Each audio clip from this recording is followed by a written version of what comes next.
Welcome to The Explainer. We're going to cut through all the noise to bring you the business news you absolutely need to know for March 2026. We'll be looking at the financial warning signs inside your own company, the new rules you just can't ignore, and the big economic picture that's affecting everyone. So let's get right into it.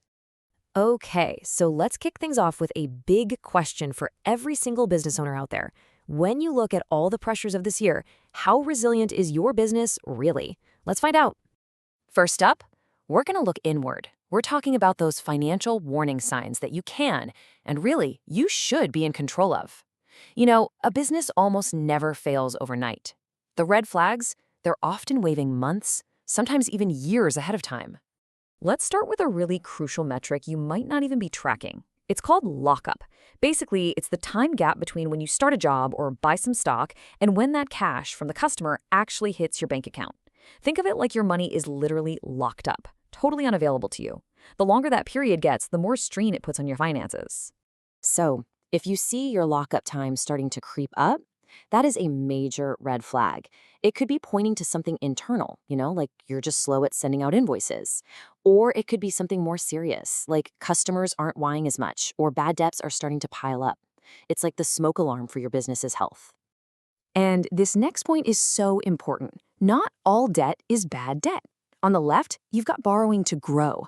That's healthy. It's tied to a specific investment that's going to make you more money later. But on the right, that's borrowing just to survive. You're using it to cover daily costs. And that's a huge warning sign that more cash is flowing out of the business than you can bring in. And it's not just about debt, right?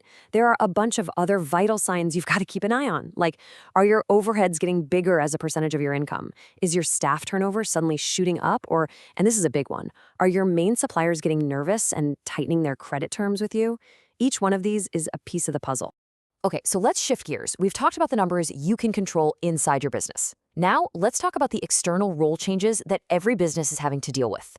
And boy, the first big one is a doozy. Making tax digital. Just look at this number, 864,000. That's how many sole traders and landlords are estimated to be affected by this new system starting from April 2026. So, what does this actually mean for you? Well, if your gross income is over 50 grand, the old shoebox full of receipts just won't cut it anymore. You have to keep digital records now, and you have to use compatible software to send updates to HMRC every quarter. It's a total reinvention of how you handle your taxes. And if you're in the construction industry, listen up because things are getting a lot stricter. HMRC has some serious new powers when it comes to the CIS scheme. They can now yank a business's gross payment status instantly and even hold the company directors personally responsible for tax loss. The bottom line here? Compliance isn't just a suggestion anymore. It is absolutely non-negotiable. All right, let's zoom out from the rulebooks and take a look at the bigger picture, the overall economic climate we're all trying to navigate right now. So what's the UK economy actually doing? Well, the latest numbers from January show a pretty mixed picture.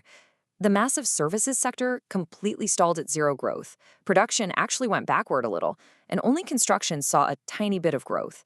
It just shows how uneven and uncertain things are out there. But, monthly figures can be all over the place. If we zoom out a little and look at the more stable 3-month period, the economy did actually grow by a modest 0.2%. So that gives us a slightly less bumpy, more stable view of what's going on. But it's not all smooth sailing. There are some serious headwinds on the horizon.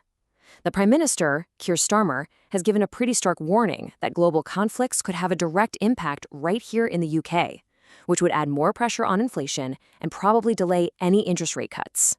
So, with all these pressures, what are the UK regulators actually doing about it? Let's take a look at some of the specific actions they're taking in a couple of key markets to try and keep things fair.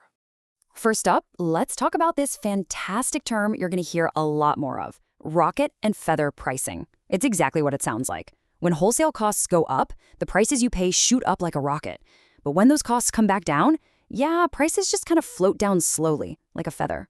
And this isn't just some funny phrase. It's exactly what the Competition and Markets Authority is now hunting for at petrol stations. They're ramping up their monitoring and scrutinizing fuel margins to make sure garages aren't taking advantage of the situation.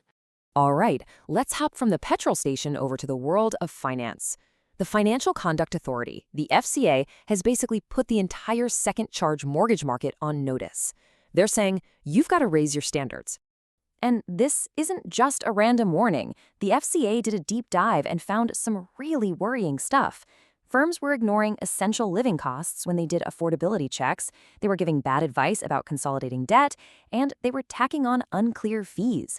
This is a huge deal, especially because people in this market are often already in a tight financial spot. So, when you put it all together, what's the big takeaway here?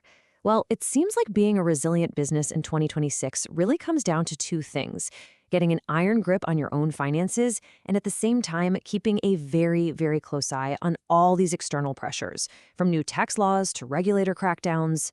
And that brings us full circle, right back to where we started. We've looked at the warning signs from the inside and the major pressures from the outside.